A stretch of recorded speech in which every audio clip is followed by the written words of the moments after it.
কিয়ামত যতদিন বেঁচে থাকবেন মনে রাখবেন কথা। তাহলে দুটো শয়তান আপনার মা বাপের রূপ ধরত। কার রূপ ধরবে? মা বাপ। এইবারে আপনার ছেলে আপনার দোজখের টিকিট দেবে, আপনার বৌমা আপনার জাহান্নামের টিকিট দেবে। আল্লাহর কসম, কিতাবে লেখা, যেখানে ওই ব্যক্তি শুয়ে মৃত্যু যন্ত্রণায় কষ্ট করছিল, মৃত্যু সজ্জায় শায়িত ছিল, ওই জায়গায় দুটো শয়তান এসে মা বাবার রূপ ধরে বজাচ্ছিল। এই পাওয়ার কিন্তু তোমার আল্লাহ ইবলিসকে দিয়ে দিয়েছে। শেষ নিঃশ্বাসটা করা পর্যন্ত ধোঁকা চালাবে। যতদিন নিঃশ্বাস থাকবে ততদিন ধোকাতে থাকবে, ভালো ছিলেন দিবি।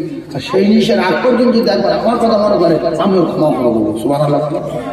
তাহলে আমরা তো এই ওয়াজগুলো শুনি। তাহলে কেউ যদি শয়তান মা বাবার রূপ ধরে আসবে শিওর আসবে, আপনি বলবেন কেটে পড়, তুই আমার মা না, তুই আমার বাপ না, বলো আমার আল্লাহ। এটা সবাই বলতে পারবে?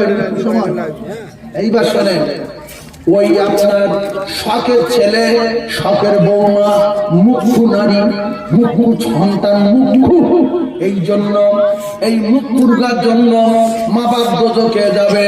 কায়দা কি? ওই ফেরেশতা আসছিল, ওই জান্নাতি ফেরেশতা, রহমতি ফেরেশতা আসছিল, এসে আপনার বাড়ির দরজার কাছে দেখছে এখানে কুকুরের ছবি, ওখানে ভাইরাবার ছবি, ওখানে বোনার ছবি, ওখানে আপনার বৌমার ছবি। আল্লাহর কসম, ফেরেশতারা আর আপনার সাহায্য করতে আসবে না। ওই ছবি দেখে চলে যাবে যে দোজখের টিকিট দেবো বলে এর বৌমা, এর বড় ছেলে, এর ছোট ছেলে, এর বাপের ছবি নিয়ে টাঙিয়ে রেখেছে, ওর দাদুর ছবি নিয়ে টাঙিয়ে রেখেছে, ঘোড়ার পিঠে কোরআন শরীফ পড়তে টাঙিয়ে রেখেছে। চলে যাই, ওর বাপ দোজখে চলে যাচ্ছে। এইবারে ফেরেশতারা চলে যাবে, আর আপনার বাপের এই বাম্মা ডুব ধরে বুঝিয়ে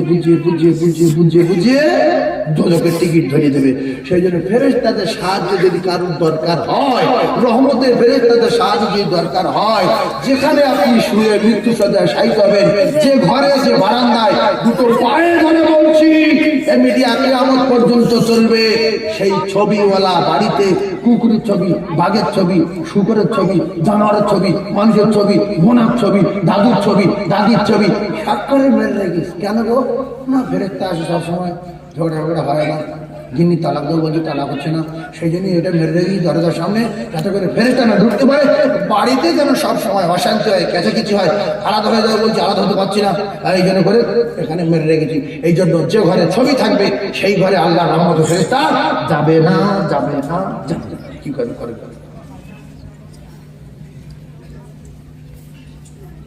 এই জন্য অনেক মানুষ মৃত্যু সজ্জায় শায়িত হয়ে আছে, আর এই তক্তাবাজির উপরে ক্যালেন্ডারে মানুষের ছবি, ওপারে ওর দাদু আর দাদি মরে গেছে, দুজনের একসঙ্গে ছবি তুলে সেখানটা মেরে রেখেছে। ফেরেশতারা এসে দেখবে যে দুটো শয়তান বোঝাচ্ছে, আল্লাহর কসম ফিরে যাবে। ফেরেশতারা ফিরে যাবে। কতগুলো মাথায় রাখে, যে কজন বাড়ি ছবি আছে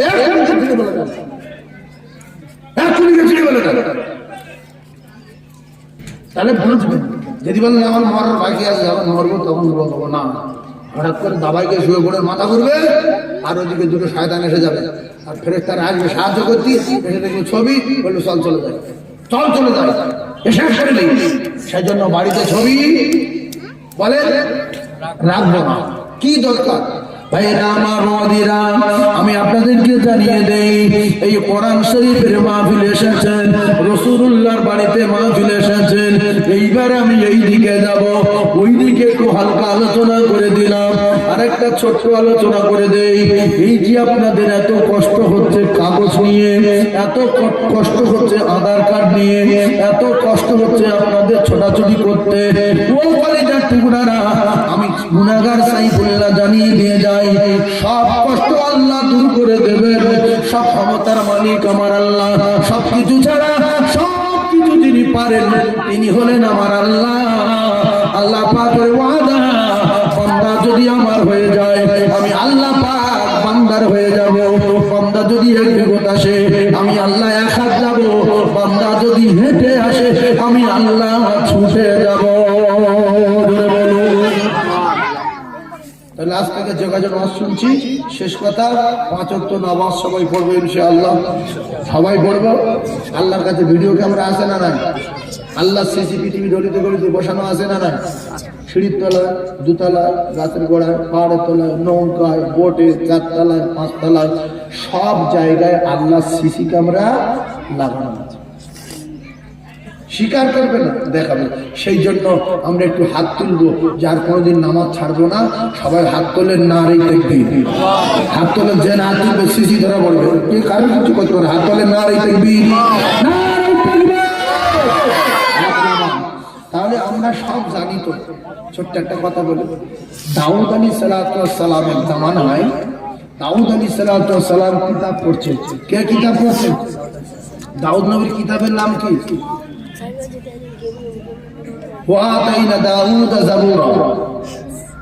দাউদ আলাইহিস সালামের জাবুর, ঈসা নবীর ইনজিল, মুসা নবীর তাওরাত, আমাদের নবীর বাল হুয়া কুরআনুন মাজিদ।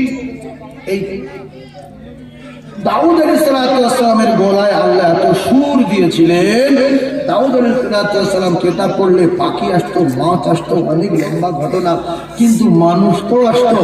তো একটা যুবক ছেলে দাউদ আলাইহিস সালামের মজলিসে বসে আছে, আর আজরাইল এসে থেকে একটু দূরে বসেছে। দাউদ নবী বলছে, ভাই আজরাইল, হঠাৎ আমার মজলিসে? তা বলছে, ওই ছেলেটার জান কবজা করবো, টাইম হয়ে গেছে, সময় নেই। ওর খুঁজে খুঁজে এখানে পেয়ে গেছে। আর যার যখন জান কবজার সময় হবে, মালাকুল মউত ঠিক সেখানে চলে যাবে। যদি সীসার বাড়িতে থাকে, লোহার বাড়িতে থাকে, 2-5 মিনিট দেরি হবে, কিন্তু পৌঁছে যাবেই। যাবে না? যাবে না? জি। যদি সীসা গলিয়ে বাড়ি করে, হয়তো ঢুকতে দরজা ফরজা কিচ্ছু নেই, 2-1 মিনিট দেরি হবে, কিন্তু ওখানে পৌঁছে যাবে। أينما تكونوا يدرككم الموت ولو كنتم في বুরুজ মুশাইয়াদা। সীসার ঘরে, লোহার ঘরে, পাহাড়ের তলায়, সাগরের তলায়, প্লেনে, জাহাজে, ইরাক, ইরানে, তুরস্ক, ইন্দোনেশিয়া, জাপানে, জার্মানে, যেখানে যাবে বান্দা, নির্দিষ্ট সময়ে মালাকুল মউত পৌঁছে যাবে, এক মুহূর্ত দেরি হবে না। দাউদ আলাইহিস সালাম বললেন, তাহলে এখনই জান কবজা হবে? বলছে জি। তাই কি করবো? দাউদ নবী বললি কি আজরাইল ফিরে যাবে? যেমন মজলিসে আছে, এখন দান কবজা করতে পারবো না, 2টোর পরে আসবে, ওখানে দান কবজা হবে। তো এখন যার মৃত্যুর আগে একটু হাতটা জ্বালা করে, কেমন কেমন হয়, অসুস্থ হলে সুস্থ হয়ে যায়, 7 দিন ভাত খায়নি, মৃত্যুর আগে ভাত খাচ্ছে, এরা হয় না? হয় না? তো ওই ধরনের হাতটা কেমন হচ্ছে, উঠে বাইরে গেছে। আর বাইরে একটা ফকির ছিল, ও বলছে, বাবু কিছু দাও না, বাবু, বাবু কিছু দাও। যেই বলেছে কিছু দাও, আর ওই পকেটে যা ছিল ফকিরের হাতে দিয়ে দিয়েছে, মজলুমের হাতে দিয়ে দিয়েছে। আর মজলুম নিয়ে বলবে তো বলবে, আল্লাহ এর হায়াত দারাজ করো। ফকিরের হায়াত দারাজ করো। কেউ বলে আল্লাহ জমি দাও, আল্লাহর ভালো করো। আর ও বলবে তো বলেছে, আল্লাহ এর হায়াত দারাজ করো। সাথে সাথে টাইম হয়ে গেছে, আর আল্লাহ বলবে, আজরাইল দাওয়াতুল মাজলুম, সালাসু দাওয়াতুল মুসাদাবাতুল লা শাক্কা ফি দাওয়াতুল মাজলুম। আল্লাহর ওলির আগে, পীরের আগে, মুফতি সাহেবের আগে, মুহাদ্দিসের আগে, শাইখুল হাদিসের আগে, পৃথিবীর জমিনে সবার আগে মাজলুমের দোয়া দরবার ইলাহিতে কবুল হয়ে যায়। জোরে বলো, আসমান ভেদ করে, মাঝখানে কোথাও কোনো পর্দায় আটকানো যায় না। যেই পয়সা দিল, সঙ্গে সঙ্গে আল্লাহ বলে, আজরাইল দান কবজা করো না। আজরাইল বলে, কেন? বলতে, দান করেছে, মজলুম আমার কাছে দোয়া করেছে, আমার দোস্তর কথা অনুযায়ী আমি সাথে সাথে দোয়া কবুল করে নিয়েছি। যতটুকু দান করেছে সঙ্গে সঙ্গে কবুল করে নিয়ে আমি আল্লাহ ওর 60 বছরের হায়াত বাড়িয়ে দিয়েছি। আজকের মরবে এক্ষুনি, হায়াত বাড়লো কতদিন? 60 বছর। এবারে বিপদ দেখেন, তার পরের দিন সেই ছেলেটা ফের দাউদ আলাইহিস সালামের মজলিসে এসে জবুর কেতাব শুনছে। দাউদ আলাইহিস সালাম মুখ দেখে অবাক হয়ে গেছে যে আজরাইল তো মিথ্যা কথা বলে না। ফেরেশতারা মিথ্যা কথা বলে? বুঝতে পারেন? ওর দিকে তাকিয়ে রয়েছে। হঠাৎ আজরাইল, দাউদ আলাইহিস সালাম বলছে, আজরাইল বলছে, আপনি চুপ করে নাই, বুঝতে পেরেছি কি বলি। কি বলছে? ছেলেটা মরেনি, তাই তো? কি হয়েছে বলছে? বলছে একটুখানির জন্য ও যদি আর একটা মুহূর্ত দেরি করতো তাহলে সঙ্গে সঙ্গে আমি জান খরচা করতাম। ও উঠে গেছে, আমি গেছি, আর ঠিক বাইরে একটা ফকির ছিল মজলুম, ও বলেছে যাও, আরে সঙ্গে সঙ্গে পকেটে যা ছিল দিয়ে দিয়েছে, দেওয়ার সঙ্গে সঙ্গে ও ফকিরের মুখে টাকা ফেলার আগে বাদ দাও, এই নাও কথা বলবো, বানানো বানানো, ওর মুখে দোয়া লেগে গেছে। যেই দোয়া করেছে সেই আল্লাহ দোয়া কবুল করেছে। বিদ্যুৎ গতিতে মুসলিমের দোয়া চলে যায়, অসহায়ের দোয়া চলে যায়। তো সঙ্গে সঙ্গে দোয়া কবুল করে ইদ্রিস নবীকে, দাউদ নবীকে বলছে আজরাইল, আল্লাহ পাক শুধু হায়াত বাড়িয়ে দেয়নি, তো এখন 60 বছর বাঁচবে। সুবহানাল্লাহ। তাহলে দানে মালাকুল মউতকে ফেরত দিতে পারে। আর সাদাকাতু তারাদ্দুল বালা। জলসা শুনে বাড়ি যাবেন, রাস্তা আদলাই উঁচু হয়ে থাকবে, সামনে চাকা হেঁটে পড়বে, চুপ করে সিঁড়ি পাবে, বাম দিকে পোস্টার লাগবে, সঙ্গে সঙ্গে মরে যাবে। লোকে বলবে যে কাকার মাথায় যদি না লাগতো পোস্টার, দিন দিন বেঁচতে লাগবে। কেউ এসে বলছে হেলমেট থাকলে এই ক্ষতিকার হতো না। বুঝে না, বলে না, আল্লাহর কসম ওই আদলাইন এই দান যখন এখানে করবেন, সঙ্গে সঙ্গে দান ওখানে দেবেন। যে আদলাইটি বলবে এখন বসে বেশ কেন, তো বলতে আব্দুল্লাহ তুমি মোটর সাইকেলের সামনে চাকা মেরে ওই মাথা ঠুকে দেবো, এর দান তখন বলবে না তুই কে, আমি মাদ্রাসার দান। আল্লাহর কসম রাসূলুল্লাহ বলেছে দানে বালা দূর হয়। জোরে বলেন দানে বালা। আচ্ছা নবীর সব কথা কি সত্য? সব 100 না 99। জোরে সুবহানাল্লাহ বলেন। মানুষ কিভাবে গজব থেকে বাঁচবে, হার্ট অ্যাটাক থেকে বাঁচবে, স্ট্রোক থেকে বাঁচবে, অ্যাক্সিডেন্ট থেকে বাঁচবে, নবী বললেন দান করতে হবে। বেলালের কিচ্ছু নেই, একে হাঁটি দিয়েছে মানুষ, ফের কালো, ফের ঠোঁট ঝোলা, আবার তোতলা, শরীরে এখানে গর্ত, এখানে খাবলা, এখানটায় দাগ, মানে মেরে মেরে টোটাল বডিটা কুচে দিয়েছে বেলালের। আবার মৃত্যু অন্যরকম। তো বেলাল রাদিয়াল্লাহু তাআলা রাসূলুল্লাহর কাছে গিয়েছে, 2 দিন 3 দিন করে খাওয়া হতো না, নবীর খাওয়া হতো না, হাসান হোসেনের খাওয়া হতো না, মা ফাতেমার খাওয়া হতো না, মা আয়েশা সিদ্দিকার খাওয়া হতো না, এদিকে শেরেকত আলী নিজেরও খাওয়া হতো না। বেলাল সে কাঁদছে, ইয়া রাসূলুল্লাহ আমি খুব ক্ষুধার্ত, কিচ্ছু নাই। নবী বলছে টাকার দরকার। বেলাল বলছে হুজুর টাকা হলে খুব ভালো হয়। তা বলছে তাহলে দান কর। আমরা হলে ওই ধর্মে থাকতে পারি, আমি খাওয়া দাওয়ায় মরে যাচ্ছি, শুয়ে আসছি, আমার বলছে দান করো। নবীর উপর রেগে যেতাম। নবী বলছে তুমি যদি কোনো কায়দায় 1 টাকা দান করতে পারো, তুমি তোমার 10 টাকা হবে। সুবহানাল্লাহ বলে। আল্লাহ বলছে মান জাআ বিল হাসানাতি ফালাহু আশরু আমসালিহা। যে 1 লাখ টাকা দেবে আমি আল্লাহ সাথে সাথে তার 10 লাখ টাকা দেবো। যে 50 লাখ টাকা দেবে আমি তার 5 লাখ টাকা দেবো। এই কথাটা মানুষ বিশ্বাস করছে না যে টাকা আল্লাহ দেয়। আমার বাপের দোকান, আমি ইনকাম করি, আমি খাই, জমি আমার বাপের। নাং হয়ে এসেছো, নাং হয়ে চলে যাবে। বেঁচে আছো, 10 টাকা জমি দিয়ে দেবো আমাদের সামনে, একটা দোকান দিয়ে দেবো। পরিবারে এরকম ওয়াজ করছি, একটা মেয়ে আল্লাহর কসম এই সপ্তাহখানি হচ্ছে আমার কাছে 3 ভরির মতো ওজন একটা সীতা হার খুলে দিয়ে দিয়েছে। 3 ভরির মতো, এই সামনে করি 3 ভরি। আমি বললাম এত ওজন আর এই এরকম কি সুন্দর মানে গঠন তার, মানে কি তার নাম জানি না, ডুম ডুম ডুম ডুম মতো। তা আমি বললাম যে কি হার? বললো সীতাহার। কি বললো? সীতাহার। তা বললাম কি ব্যাপার, এত টাকা দামের হার, 3 লাখ টাকার মতো দাম। মেয়েটা বলছে, যার কাছে পাঠিয়েছে সে বললো, মেয়েটা বলেছে আমার একটা বাচ্চা ওই ভেলোরে নিয়ে গেছে, বাচ্চার মাথার অপারেশন আছে। তো আমি মা, আমার বাচ্চা বেঁচে যেন আমার কোলে ফিরে আসে, আমার সোনা, আর আমি আমার গোলা সোনাটা আমি আমার আল্লাহর রাস্তায় দিয়ে দিচ্ছি, আল্লাহ যেন আমার সোনাটা ফিরিয়ে দেয়। আল্লাহর কসম ওই গ্রামে যাবে, একদিন না একদিন ওরা শুনবে সেই বাচ্চার অপারেশন থিয়েটারে তোলা হলো, টেবিলে তোলা হলো, ডাক্তার রিপোর্ট দেখে বলছে কি হলো, রিপোর্ট ঘুরে গেল, অপারেশন করতে হবে না। সুবহানাল্লাহ, অপারেশন করতে হবে না। 3 লক্ষ টাকা জমা দিয়ে অপারেশন হবে, টাকা জমা দিয়ে দিয়েছে, টেবিলে নিয়ে গেছে, সেখান থেকে বাচ্চা ফিরিয়ে দিল, টাকা ফিরিয়ে দিল, বাচ্চা বাড়ি আসলো, আমার কাছে ফোন আসলো, হুজুর বাচ্চা ফিরিয়ে আসতে দূরের কথা, অপারেশন করতে হয়নি। সুবহানাল্লাহ। আরো জোরে বলো।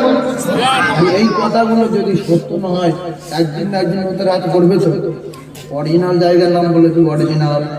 একটা গেছে খড়িবাড়ি থেকে গোলাবাড়ি আমিনপুরের দিকে, আরেকটা এসেছে রাজারহাটের দিকে, আরেকটা ওখান থেকে সোজা গিয়েছে মধ্যম গ্রামের দিকে। অরিজিনাল গ্রামের নামটা হলো ও আমদুলিয়া। আমদুলিয়া কি নাম?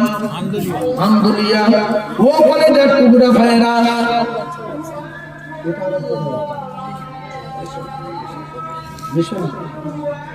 আদান সব শেষ করতে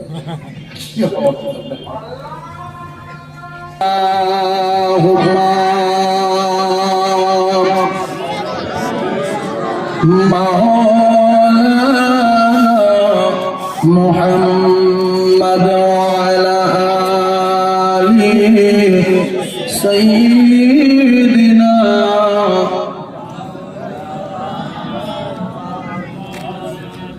সাল্লাল্লাহু আলাইহি ওয়াসাল্লাম।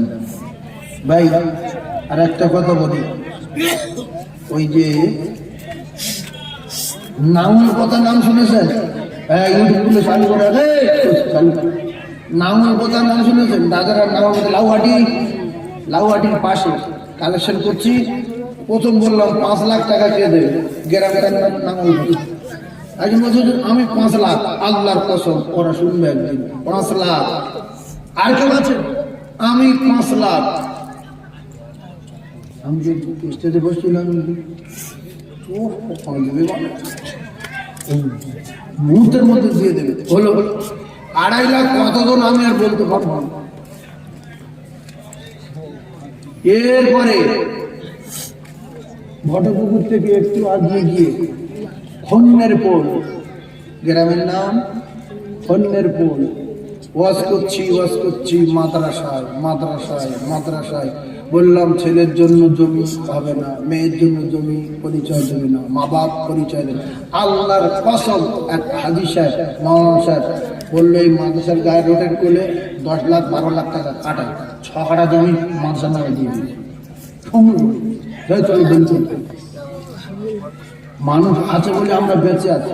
মানুষ থাকবে না, এই যে আসমান আর থাকবে না। ওই দল খাওয়া কেবল তাছাড়া সূর্য হচ্ছে কোটি কোটি গুণ বড় তারা, বোমের মতো জমিনে পড়ে বোম ফেলে যেরকম, সূর্য হচ্ছে লক্ষ কোটি কোটি গুণ বড় তারকাগুলো কামানের মতো দুনিয়ার জমিনে ফেলা হবে। সেই জন্য 10 কাঠা জমি মাদ্রাসা নামে লিখে দেন, বাপের নামে বিক্রি করে ইট পিট কিনে ছাদ দিয়ে দিই। বাচ্চাদের থাকা প্রচুর কষ্ট হচ্ছে, দেবেন একজন? 10 কাঠা জমি বিক্রি করে উপরে ছাদটা দিয়ে দেবেন? আমরা তো কোরআন বিশ্বাস করি। একদিকে জমি 1 বিঘা 2 বিঘা